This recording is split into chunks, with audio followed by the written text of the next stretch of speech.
Hello everyone, welcome to Namdev academy YouTube channel. Guys बात करेंगे general science के set number 7 की बात करेंगे। देखिएगा गाइज, डेली बेसिस के ऊपर अपने सीरीज चलना आ रहा है। आज सेट नंबर 7 है। इसके अंदर मैंने 30 क्वेश्चंस लिए हैं, लेकिन अपन 30 क्वेश्चंस के ही एक्स्ट्रा फैक्ट्स के साथ में अपन डिटेल में स्टडी करेंगे तो अपने 100+ क्वेश्चंस अच्छे से कवर हो जाएंगे। तो गाइज आपको पूरा वीडियो देखना है और 30 क्वेश्चंस में से यदि आप लोग 20 क्वेश्चंस के भी आंसर दे रहे हो तो यानी आपकी तैयारी बहुत अच्छी है। तो आप आंसर ज़रूर दीजिएगा और कमेंट बॉक्स में ज़रूर बताइएगा कि 30 में से आप कितने क्वेश्चन सही कर रहे हो। ईमानदारी के साथ में आपको डेली बेसिस के ऊपर सीरीज़ अटैम्प्ट करनी है।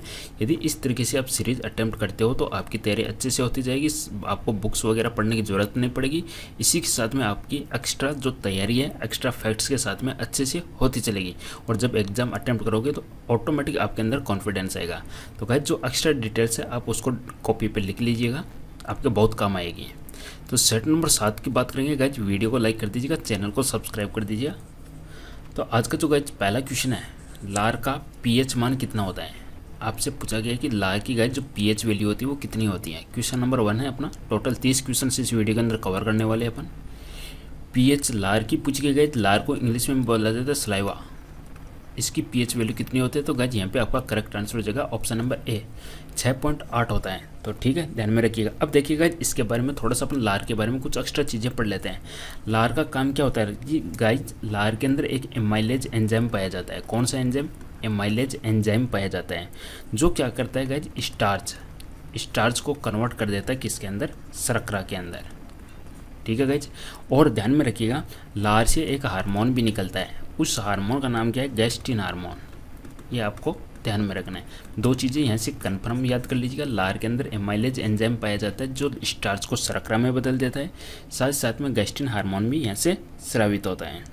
लार के अंदर गाइज टाइलिन भी पाया जाता है जो स्टार्च को माल्टोज में बदल देता है। नेक्स्ट देखते हैं लार में कौन सा एंजाइम पाया जाता है। क्वेश्चन नंबर नेक्स्ट है अपना, लार के अंदर कौन सा एंजाइम पाया जाता है? टाइलिन, लाइसोजाइम, दोनों या कोई नहीं। देखिए गाइज, लार के अंदर दोनों एंजाइम पाए जाते हैं, टाइलिन भी पाया जाता है और लाइसोजाइम भी पाया जाता है। ध्यान में रखिएगा यहाँ पे जो टाइलिन है, टाइलिन क्या काम करता है? ये जो स्टार्च होता है इसको, या जो भोजन है इसको माल्टोज में बदल देता है, स्टार्च को माल्टोज में कन्वर्ट करता है। और कहीं ये जो लाइसोजाइम है ये एक मतलब जो बैक्टीरिया, इस तरीके के बैक्टीरिया पैदा करते हैं जो मतलब प्रतिरक्षण सिस्टम होता है उसको बढ़ा देते हैं। ये दूध में उपस्थित केसिन नामक प्रोटीन को कैल्शियम पैराकेसिनेट में परिवर्तित करने का कार्य कौन सा एंजाइम करता है? दूध में उपस्थित केसिन प्रोटीन, तो दूध में कौन सा प्रोटीन पाया जाता है? केसिन प्रोटीन पाया जाता है। दूध में उपस्थित केसिन नामक प्रोटीन को कैल्शियम पैराकेसिनेट में परिवर्तित करने का कार्य कौन सा एंजाइम करता है? ध्यान में रखिएगा, क्वेश्चन इंपॉर्टेंट है, कैसे भी पूछा जा सकता है। केसिन को कैल्शियम पैराकेसिनेट में कौन परिवर्तित करता है? क्या आंसर बनेगा? तो गाइस यहाँ पे आपका आंसर हो जाएगा रेनिन। रेनिन क्या है बताइएगा? रेनिन एक एंजाइम है। रेनिन क्या है? एंजाइम है जो किसको कन्वर्ट करता है? केसिन को कैल्शियम पैराकेसिनेट में परिवर्तित कर देता है। किस में पाया जाता है गाइस? ये दूध के अंदर पाया जाता है। बाकी चीज़ों के बारे में अपन देख लेते हैं। पेप्सिन क्या काम करता है गाइस? पेप्सिन भी इंपॉर्टेंट है गाइस। देखिएगा, पेप्सिन की बात करें तो ये अग्नाशयी रस से स्रावित होता है। कहाँ से स्रावित होता है? अग्नाशयी रस से स्रावित होता है। इसका काम क्या होता है गाइस? जो भी प्रोटीन या पेप्टोड है इनको कन्वर्ट करना। किसको किस में कन्वर्ट करता है? डाईपेप्टाइड्स में, डाईपेप्टाइड्स और ट्राईपेप्टाइड्स में कन्वर्ट कर देते हैं गाइज। रेनिन है ये कहाँ से स्रावित होता है? ये गाइज जठर ग्रंथियों से स्रावित होता है। और जठर ग्रंथि कहाँ पे पाई जाती है? अमाशय के अंदर पाई जाती है। और ये जो कैल्शियम को कैल्शियम पैराकेसिनेट में बदल देता है, कैल्शियम को कैल्शियम पैराकेसिनेट में बदल देता है कौन? Renin enzyme. और रेनिन एंजाइम में जठर ग्रंथि जो अमाशय में स्थित है वहाँ से स्रावित होता है। यह अमाशय में प्रोटीन को पेप्टोन और प्रोटियोज में कौन परिवर्तित करता है? अमाशय में प्रोटीन को पेप्टोन और प्रोटियोज में कौन परिवर्तित करता है? प्रोटीन को पेप्टोन में कौन बदलता है गाइज अमाशय के अंदर? क्वेश्चन नंबर 5 का आंसर दीजिएगा। ट्रिप्सिन, काइमाइट्रोप्सिन, पेप्सिन या रेनिन? अमाशय में प्रोटीन को पेप्टोन में कौन बदलता है? तो गाइज यहाँ पे आपका करेक्ट आंसर हो जाएगा पेप्सिन। ऑप्शन नंबर सी आपका करेक्ट आंसर हो जाएगा। और पेप्सिन कहाँ से स्रावित होता है गाइज? ये होता है पेप्सिन होता है जठर ग्रंथियों से, और जठर ग्रंथियाँ होती है अमाशय के अंदर स्थित। अच्छे से रट लीजिएगा हर चीज़ को। नेक्स्ट क्वेश्चन है, हल्दी, लिटमस पत्थर आदि किस प्रकार का सूचक है? हल्दी, लिटमस पत्थर किस प्रकार का सूचक है? इंडिकेटर के रूप में यूज लिया जाता है, सूचक को इंडिकेटर बोलते हैं। तो गाइस देखिएगा, हल्दी हो गई, लाल पत्ता गोभी हो गई, ये सभी के सभी प्राकृतिक है, यानी जो पेड़ पौधों से प्राप्त होने वाले हैं उनको कहते हैं अपन प्राकृतिक। तो ये किस प्रकार का सूचक है? प्राकृतिक सूचक है कौन? हल्दी। अब देखिएगा जी, लिटमस कहाँ से प्राप्त होता है? लिटमस लाइकेन से प्राप्त होता है। लिटमस लाइकेन से प्राप्त होता है। लाइकेन एक पौधे का नाम है जो थैलोफाइटा समूह से बिलोंग करता है। लाइकेन थैलोफाइटा समूह से बिलोंग करता है। देखिएगा जी, यदि आपका जो लिटमस विलियन है वो बिल्कुल न्यूट्रल है, लिटमस विलियन बिल्कुल न्यूट्रल है, ना ही अम्ल है ना ही क्षार है, तो उसका कलर होता है गाइज बैंगनी कलर। ये आपको ध्यान में रखना है। लिटमस विलियन यदि उदासीन है कि ना ही अम्ल है ना ही क्षार है तो उसका कलर होता है बैंगनी। कलर के आधार पर बताया जाता है कि ये अम्ल है या क्षार है। निम्न में से कौन ऑक्सीकरण नहीं है? देखिए ऑप्शन में से बताना कि कौन सा ऑक्सीकरण नहीं है। दहन, अवक्षेपण, भोजन का पचना या श्वसन। क्वेश्चन नंबर 7 अपना है कि कौन सा ऑक्सीकरण नहीं है। तो गाइज यहाँ पे आपका करेक्ट आंसर हो जाएगा ऑप्शन नंबर बी के साथ में अवक्षेपण। अवक्षेपण को गाइज इंग्लिश में बोला जाता है PCIPITATION, प्रिसेप्शन बोला जाता है इंग्लिश के अंदर इसको, अवक्षेपण। ये होता क्या गाइज, किसी भी लिक्विड के अंदर किसी भी विलियन से रिएक्शन के बाद में, जैसे कोई भी दो विलियन है वो रिएक्शन करने के बाद में ठोस बनाते हैं, सॉलिड बनाते हैं कुछ, तो उसको बोलते हैं गाइज परसेप्शन। जैसे कि गाइज दो, इसमें मैंने लिया लिक्विड लिया, ठीक है, इनकी रिएक्शन करवाई, रिएक्शन करवाने से यदि इसमें नीचे कोई सॉलिड बन जाता है यहाँ पे रिएक्शन के बाद में, तो ये जो सॉलिड पोर्शन होता है ये कहलाता है अवक्षेपण या परसेप्शन। Clear, concept clear. अगर सिंपल डेफिनेशन की बात करें तो ये होता है द्रव्य से ठोस बनना, लिक्विड से ठोस बनना, वो कहलाता है अवक्षेपण। तो दिए गए ऑप्शन में से कौन सा ऑक्सीकरण नहीं है? आंसर हो जाएगा अपना ऑप्शन नंबर बी। ऑक्सीकरण होता क्या है? ऑक्सीकरण को अपन ऑक्सीडेशन बोल देते हैं। ऑक्सीडेशन का मतलब होता है इसमें ऑक्सीजन का जुड़ना, या अपन कहे तो हाइड्रोजन का निकलना, या तो ऑक्सीजन का जुड़ना, या अपन कह सकते हैं हाइड्रोजन का निकलना, या अपन कहे तो इलेक्ट्रॉन की संख्या में कमी, ये कहलाता है गाइज ऑक्सीकरण। कई प्रकार की डेफिनेशन हो सकती है, ऑक्सीजन का जुड़ना, या अपन कह सकते हैं हाइड्रोजन का निकलना, या अपन कह सकते हैं कि इलेक्ट्रॉन की संख्या में कमी आना। ये सब किसकी प्रॉपर्टीज है? ऑक्सीकरण, ऑक्सीडेशन की। सोडियम हाइड्रोक्साइड का पीएच मान कितना होता है बताइएगा गाइज। NaOH सोडियम हाइड्रोक्साइड होता है, इसकी पीएच वैल्यू कितनी होती है? पीएच को बोला जाता है पावर ऑफ हाइड्रोजन। आंसर दीजिएगा, एक्स्ट्रा फैक्ट्स को लिखते चलिएगा साथ साथ में, और एंड में आपको कमेंट में जरूर बताना है 30 में से आप कितने क्वेश्चन सही कर रहे हो। यदि 20 भी सही है तो आपकी तैयारी बहुत अच्छी है। अब डेली बेसिस के अपन अच्छे अच्छे क्वेश्चन को ही लेंगे। तो गाइज यहाँ पे आपका करेक्ट आंसर हो जाएगा 14 आपका करेक्ट आंसर हो जाएगा। देखिए गाइज, पीएच स्केल होती है 0 से लेकर 14 तक। 7 पे होता है न्यूट्रल, यानी जो NaOH है वो बिल्कुल क्षारीय होता है, स्ट्रॉन्ग बेस होता है। तो आंसर हो जाएगा यहाँ पे 14। दांत का मसूड़ा किस पदार्थ का बना होता है जो काफ़ी कठोर होता है? जो मसूड़ा होता है गाइज वो किस पदार्थ का बना हुआ होता है? कॉपर क्लोराइड, कॉपर तो हो ही नहीं सकता, कैल्शियम फॉस्फेट, कैल्शियम कार्बाइड या कैल्शियम कार्बोनेट। दांत या मसूड़े है किससे मिलके बने हुए होते हैं गाइज? आंसर दीजिएगा। तो यहाँ पे आपका आंसर हो जाएगा option number B, calcium phosphate. और इसका गाइज फॉर्मूला होता है CA3PO4 का होल ट्वाइस। रट लीजिएगा अच्छे से, एग्जाम में पूछा जा सकता है कैल्शियम फॉस्फेट का फॉर्मूला। दांत किससे मिलकर बने होते हैं? कैल्शियम फॉस्फेट से। CA3PO4 का होल ट्वाइस इसका फॉर्मूला होता है। इमली में कौन सा अम्ल पाया जाता है? क्वेश्चन नंबर 10 अपना है, इमली के अंदर कौन सा अम्ल पाया जाता है? मेथेनोइक, टार्ट्रिक, लैक्टिक या ऑक्जेलिक। इमली क्या है? इमली अपन कह सकते हैं एक खट्टा फल है, और खट्टे फलों के अंदर कौन सा एसिड पाया जाता है गाइज? खट्टे फलों के अंदर कौन सा एसिड पाया जाता है, वही अपना यहाँ पे करेक्ट आंसर हो जाएगा। तो यहाँ पे आपका करेक्ट आंसर हो जाएगा option number B, tartaric acid. Tartaric acid है, खट्टे फल के अंदर पाया जाता है। मेथेनोइक एसिड इंपॉर्टेंट है, इसका दूसरा नाम क्या है? मेथेनोइक एसिड का दूसरा नाम है गाइज फॉर्मिक एसिड। और फॉर्मिक एसिड किसके अंदर पाया जाता है? फॉर्मिक अम्ल पाया जाता है चींटी के डंक में, चींटी के डंक में पाया जाता है। और इसका काट क्या होता है? किसी को यदि चींटी का डंक चुभ जाता है तो उसके लिए अपन किसका वो लगा दे पाउडर? कमेंट कीजिएगा। चींटी का डंक, किसी को चींटी का डंक हो गया, चींटी का डंक चुभने से अपन किसका ऊपर इसका लेप लगाते हैं ताकि अपने को उससे रिलीफ मिले, आराम मिले? कमेंट कीजिएगा। फॉर्मिक एसिड होता है, इसका गाइज फॉर्मूला होता है CH2O2, CH2O2। लैक्टिक एसिड किस में पाया जाता है? दूध में पाया जाता है। और जोड़ों के अंदर क्या होता है? लैक्टिक अम्ल का जमाव होने पे दर्द होने लग जाता है। ऑक्जेलिक एसिड है, ये हरे पेड़ पौधों के अंदर पाया जाता है और इसका फॉर्मूला होता है C2H2O4 होता है।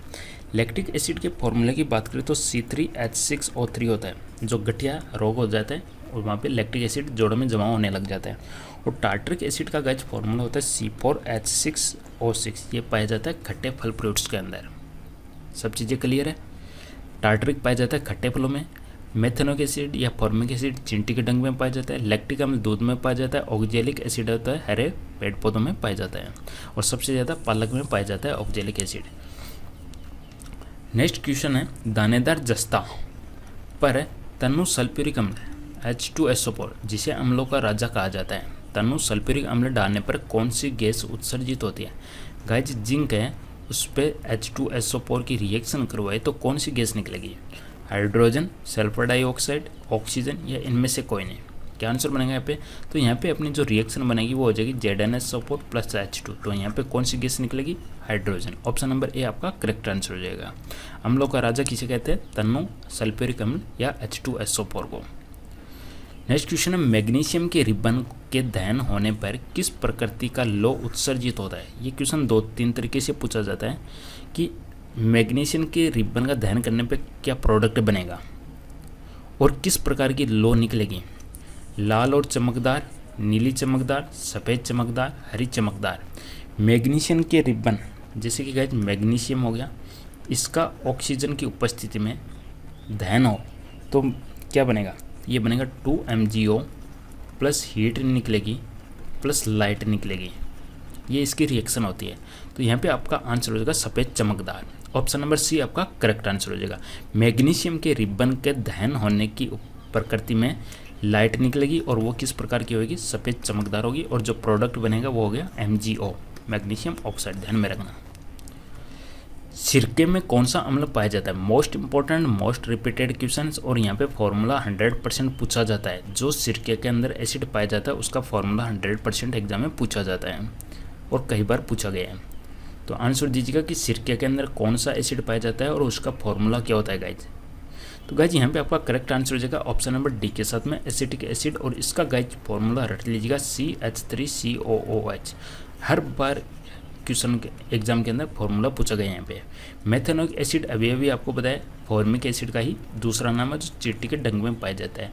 साइट्रिक अम्ल किस में पाया जाता है? नींबू के अंदर पाया जाता है। लैक्टिक दूध के अंदर। ओके गाइज, हर चीज़ क्लियर है। आगे बढ़ते हैं। निम्न में से कौन सा विजातीय यौगिक है? देखिएगा, कुछ तो समजातीय जिसकी प्रॉपर्टी सब जगह सेम होती है, एक हो जाता है विजातीय यौगिक की बात हो रही है। तत्व यौगिक आपको पता होगा, तत्व यौगिक और मिश्रण क्या होते हैं, ठीक है।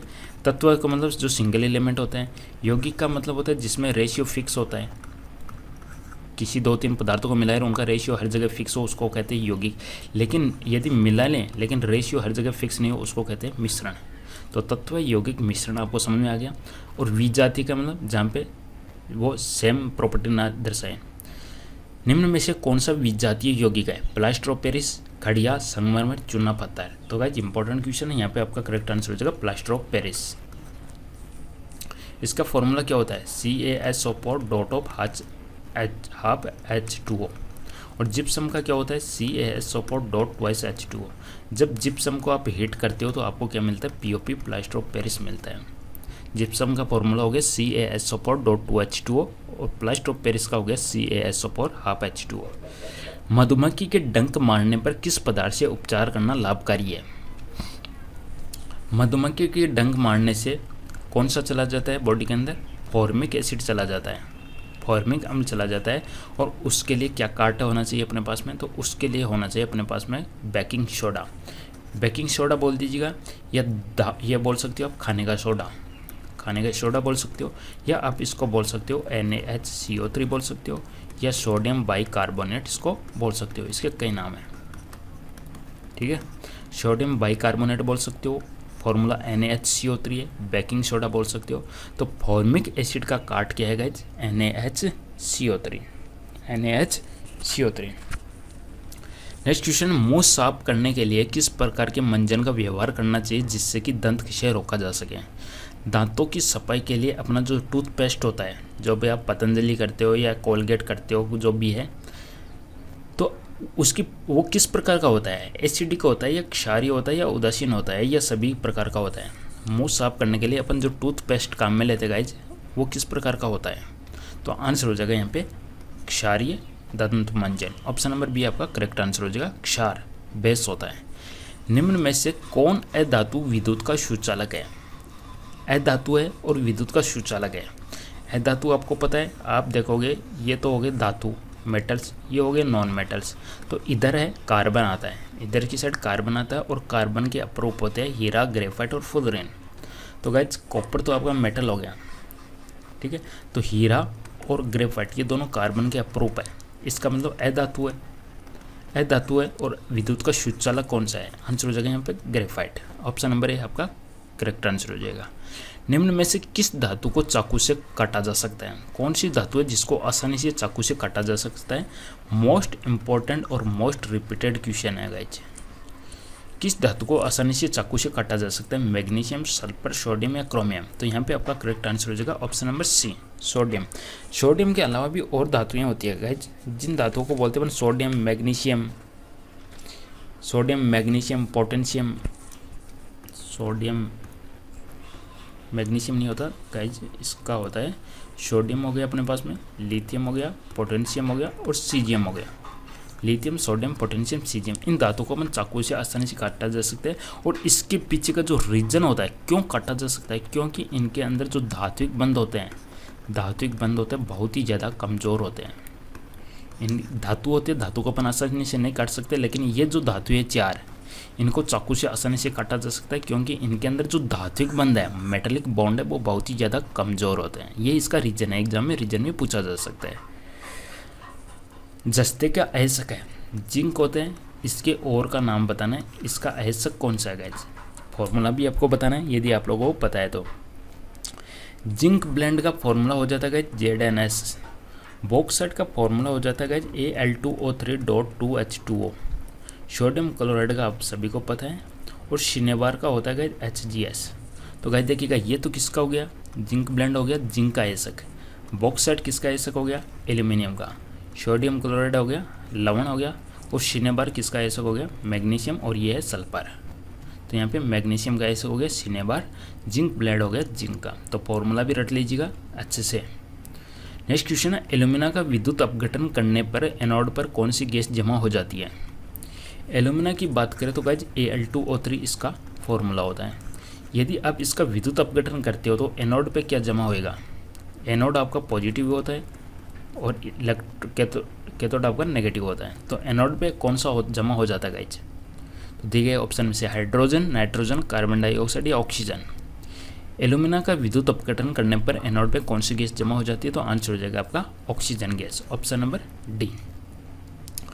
इस्पात में कितना प्रतिशत कार्बन होता है। स्टील की बात हो रही है, स्टील में कितना कार्बन होता है गाइज, कार्बन के बारे में आपको बताना है। स्टील किससे मिलकर बना होता है गाइज, लोहे से और कार्बन से। तो इसके अंदर कार्बन कितना होता है, 2, 3, 4, 5%। तो गाइज यहाँ पे आपका करेक्ट आंसर हो जाएगा ऑप्शन नंबर सी, 2%। कुछ पदार्थों का भार, आयतन व आकार निश्चित होता है। पदार्थ की निम्न में से किस अवस्था में यह कथन संबंधित है। देखिएगा, पदार्थ की 3 अवस्थाएं होती है, ठोस, द्रव, गैस। चौथी अवस्था होती है प्लाज्मा, और 5वीं अवस्था होती है पदार्थ की बोस-आइंस्टीन कण। ठीक है, पदार्थ की 5 अवस्था है, लेकिन मेन ठोस, द्रव, गैस है, चौथी प्लाज्मा है और 5वीं है बोस-आइंस्टीन कण। तो यहाँ पे इन तीनों में से बताना है आपको कि कौन से पदार्थ है जिनका भार भी फिक्स होता है, आयतन भी फिक्स होता है और आकार भी फिक्स होता है। ऐसे पदार्थ जिनका भार, आयतन, आकार फिक्स होता है उनको क्या कहा जाता है, तो गाइज यहाँ पे आपका आंसर हो जाएगा ठोस। ठीक है गाइज। द्रव की बात करें, इनका आकार फिक्स नहीं होता, जिस पात्र में भी डालते हो वहाँ पे इसका फिक्स नहीं होता, और गैस का तो कुछ फिक्स नहीं होता। 200 वोल्ट पर, मोस्ट इंपॉर्टेंट क्वेश्चन है, 200 वोल्ट प्रत्यावर्ती सोर्स से प्रतिरोध रहित चौक 5 मिली एम्पियर धारा प्रवाहित होती है, तो चौक में कितनी ऊर्जा की खपत होती है। ऊर्जा के बारे में आपको यहाँ पे बताना है। ऊर्जा को आप किस तरीके से डिनोट करोगे, ऊर्जा को आप VIT लिख दीजिएगा, या I square R into T रख दीजिएगा, ठीक है, या V square by R into T रख दीजिएगा। तो ऊर्जा कितनी खपत होगी, तो कि देखिएगा हमेशा एनर्जी का कंजम्पशन किसके अंदर होता है, प्रतिरोध के अंदर होता है, ठीक है। यदि प्रतिरोध है तभी तो इसके अंदर मतलब लॉस होएगा ना, एनर्जी का कंजम्पशन होएगा, एनर्जी की खपत होएगी। और ये कह रहा है कि प्रतिरोध रहित है, प्रतिरोध रहित है तो इसके अंदर क्या एनर्जी खत्म होगी, यानी प्रतिरोध जीरो होने की वजह से इसके अंदर जो ऊर्जा की खपत है वो बिल्कुल जीरो हो जाएगी। तो आपका आंसर हो जाएगा ऑप्शन नंबर ए, ठीक है गाइज। प्रतिरोध रहित है तो आपका आंसर हो जाएगा जीरो।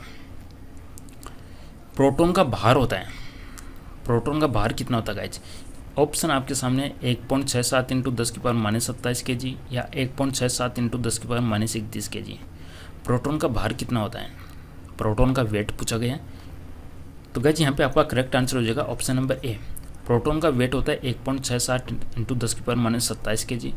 इलेक्ट्रॉन का वेट होता है 1.67 इंटू 10 की पावर माइनस 31 के जी। प्रोटॉन पे गाइज जो चार्ज होता है वो होता है 1 + 1.6 इंटू 10 की पावर माइनस 19 कूलम, और इलेक्ट्रॉन पे जो चार्ज होता है वो होता है -1.6 इंटू 10 की पावर माइनस 19 कूलम। ये सब चीज़ें आपको ध्यान में रखनी है, ठीक है। प्रोटॉन पे जो आवेश होता है 1.6 प्लस में होता है इंटू 10 की पावर माइनस 19, इलेक्ट्रॉन पे होता है नेगेटिव में। प्रोटॉन का भार होता है 10 की पावर माइनस 27 और इलेक्ट्रॉन पे होता है 10 की पावर माइनस 31। क्लियर। प्रोटॉन की खोज की गई थी गोल्डस्टीन के द्वारा। विद्युत दाब कहलाता है, विद्युत दाब किसको बोल सकते हो आप, प्रतिरोध को, शक्ति को, वोल्टेज को या ऊर्जा को। देखिए ऑप्शन में से किसको आप विद्युत दाब भी बोल सकते हो, दाब का मतलब प्रेशर है, और देखिए ऑप्शन में से किससे प्रेशर लगता है, इलेक्ट्रिक प्रेशर किससे लग सकता है। इलेक्ट्रिक प्रेशर का मतलब है इस पॉइंट और इस पॉइंट के बीच में यदि आप इलेक्ट्रिक प्रेशर लगा रहे हो तो इसके अंदर करंट का फ्लो हो, तो इलेक्ट्रिक प्रेशर का मतलब यहाँ पे वोल्टेज। तो आंसर हो जाएगा यहाँ पे ऑप्शन नंबर सी, वोल्टेज। भारी जल का अणुभार है, देखिएगा सिंपल जल होता है आपका H2O और भारी जल होता है आपका D2O।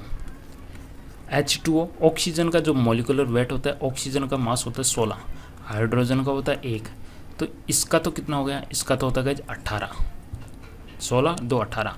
आपको भारी जल का अणुभार बताना है तो भारी जल का अणुभार हो जाता है 20 होता है, ध्यान में रखना 20 पॉइंट समथिंग होता है, तो यहाँ पे आपका आंसर हो जाएगा 20, ऑप्शन नंबर बी। विद्युत दबाव को मापन यंत्र द्वारा मापते हैं, विद्युत प्रेशर है, इसको किसके द्वारा माप सकते हैं अपन, ओम मीटर, वाट मीटर, आवर्ती मीटर या वोल्ट मीटर। बताना है ओम मीटर के द्वारा या अपना जो वाट मीटर है उसके द्वारा या फ्रीक्वेंसी मीटर के द्वारा या वोल्ट मीटर के द्वारा। विद्युत दाब इसको अपन ने वोल्टेज की संज्ञा भी दी थी, और वोल्टेज को किससे मेजर करते हैं अपन, वोल्ट मीटर से। जिन पदार्थों में मुक्त इलेक्ट्रॉनों की एक बहुत बड़ी संख्या उपस्थित हो उनको क्या कहते हैं। आंसर दीजिएगा, क्वेश्चन नंबर 28 है। जिन पदार्थों में मुक्त इलेक्ट्रॉनों की एक बहुत बड़ी संख्या हो उन्हें क्या कहते हैं, किसके अंदर बहुत ज़्यादा फ्री इलेक्ट्रॉन्स प्रेजेंट होते हैं। इंसुलेटर, प्रेरक, अर्धचालक या कंडक्टर। कंडक्टर को हिंदी में बोल देते हैं अपन चालक, और प्रेरण इसको बोल देते हैं इंडक्शन, इंग्लिश में इसको बोलते हैं इंडक्शन। इंसुलेटर को हिंदी में बोला जाता है कुचालक, ठीक है। तो चालक है, कुचालक है, अर्धचालक है या इंडक्शन है। तो गाइस यहाँ पे आपका करेक्ट आंसर हो जाएगा ऑप्शन नंबर डी के साथ में चालक होता है, इसके अंदर फ्री इलेक्ट्रॉन बहुत ज़्यादा प्रेजेंट होते हैं और इसका जो प्रतिरोध है वो कम होता है। एक प्रकाश बल्ब को जब 240 वोल्ट एसी सप्लाई से जोड़ा जाता है तो उसमें से 300 मिली एम्पियर की करंट बहती है, प्रकाश बल्ब का प्रतिरोध क्या होगा। गाइस आंसर दीजिएगा, आपको यहाँ पे वोल्टेज दे रखा है, यहाँ पे करंट दे रखा है, तो प्रतिरोध की वैल्यू कितनी होगी। गाइज ओम के नियम के अनुसार V = IR होता है, R = V/I हो जाता है। वोल्टेज आपको दे रखा है 240 वोल्ट, करंट दे रखी है आपको 300 मिली एम्पियर। अब मिली एम्पियर को मैं हटा दूँ तो 10 की पावर -3 एम्पियर कर दूँ, और 10 की पावर -3 ऊपर जाके हो जाएगा +3। तो गाइज ये हो जाएगा 240, 1 2 3 अपॉन में 300, 2 0 कैंसिल हो गया, 3 का भाग यहाँ पे गया 800, तो ये आंसर हो जाएगा 800 ओम। ऑप्शन नंबर सी आपका करेक्ट आंसर हो जाएगा। ओके गाइज, नेक्स्ट क्वेश्चन है, निम्न में से किस सामग्री में प्रतिरोध का तापमान गुणांक लगभग 0 होता है। देखिए गाइज, आपने देखा होगा चालक है, इनका जो तापमान गुणांक होता है वो पॉजिटिव होता है।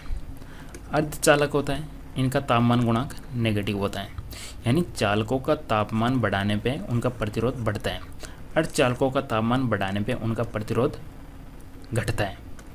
ठीक है। इसी प्रकार से कुचालकों का तापमान बढ़ाने में कुछ टाइम के बाद में उनका प्रतिरोध घटता है, तो इसका भी अपन नेगेटिव बोल सकते हैं। लेकिन दिए गए ऑप्शन में से आपको बताना कि किसका प्रतिरोध तापमान गुणांक बिल्कुल शून्य होता है, मैंगनीन, पोर्सिलिन, कार्बन या कॉपर। तो गाइस आंसर हो जाएगा ऑप्शन नंबर ए। देखिएगा ये कुचालक हो गया, कुचालक हो गया, ये अपन कह सकते हैं अधातु है, ये धातु हो गई। तो यहाँ पे आपका आंसर हो जाएगा मैंगनीन। मैंगनीन का तापमान गुणांक लगभग शून्य होता है, लगभग शून्य होता है मैंगनीन का। और गाइस लास्ट क्वेश्चन देख लेते हैं, स्टार्च को माल्टोज में परिवर्तित करने का कार्य कौन करता है? स्टार्च को माल्टोज में परिवर्तित करने का कार्य कौन करता है गाइस? आंसर दीजिएगा, लास्ट क्वेश्चन है, और कमेंट करके जरूर बताना कि आप कितने क्वेश्चन सही किए 30 में से। तो गाइस यहाँ पे आपका करेक्ट आंसर हो जाएगा टाइलिन। टाइलिन किसके अंदर पाया जाता है? ये लार के अंदर पाया जाता है, जो स्टार्च को माल्टोज में परिवर्तित करता है। तो गाइस ये था अपना आज का सेशन। क्वेश्चंस डेली बेसिस के ऊपर कोशिश करेंगे अपन हाई लेवल के क्वेश्चंस ले, हार्ड क्वेश्चंस ले, ताकि अपनी तैयारी अच्छे से होती रहे, वीडियो देखने का अपने को बेनिफिट मिले। ऐसे क्वेश्चंस को नहीं लेंगे अपन जो बिल्कुल ही सिंपल हो या बार बार रिपीटेड, ये काफ़ी इजी क्वेश्चंस हो, ठीक है गाइज। तो डेली बेसिस पे सीरीज जरूर देखिएगा, बहुत ज़्यादा बेनिफिट होने वाला है। और पहले की वीडियोज़ भी आप देख लीजिएगा, जिसमें बहुत अच्छे से अपन एक्सप्लेन किया है। तो गाइज वीडियो को लाइक कीजिएगा, चैनल को सब्सक्राइब कीजिएगा, कमेंट करके जरूर बताइएगा कि कितने क्वेश्चन आपने सही किए हैं। Thank you.